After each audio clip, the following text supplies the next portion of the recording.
Hello students, in this video we will discuss the use of one correlatives. Correlatives बहुत सारे होते हैं जैसे either और, neither nor, both and, between and.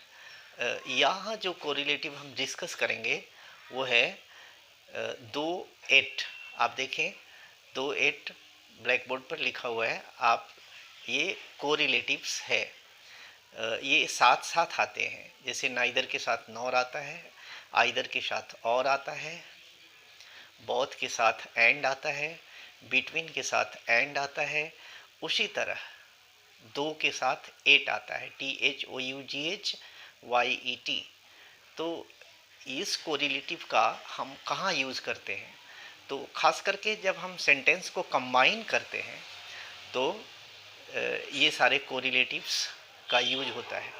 तो इसका यूज हम कैसे करते हैं? तो यहाँ पर जब बात करेंगे तो हम केवल दो और एट का बात करेंगे। दो और एट का यूज हम तब करते हैं जब वाक्य में परस्पर विरोधी चीज़ों का समावेश होता है। जैसे दो वाक्य हैं, पहला सेंटेंस है कंबाइन करने के लिए, ही is poor, he is honest. He is poor, he is honest. वो गरीब है, वह ईमानदार है।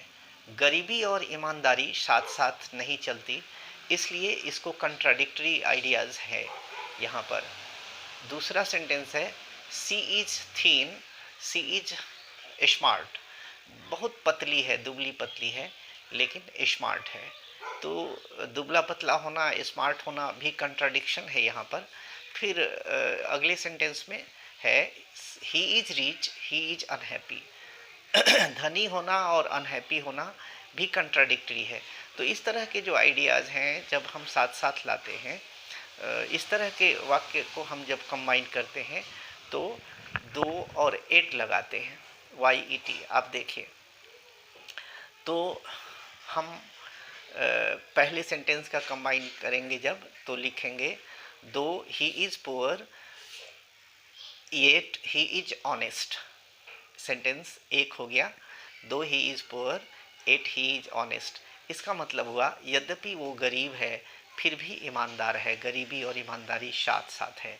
तो ऐसे वाक्यों में हम लगाएंगे। फिर दूसरे सेंटेंस को आप देखें, she is thin, she is smart. She is, though she is thin yet she is smart. तीसरा सेंटेंस है he is rich, he is honest. Though he is rich yet he is, oh no no no no, he is rich, he is unhappy.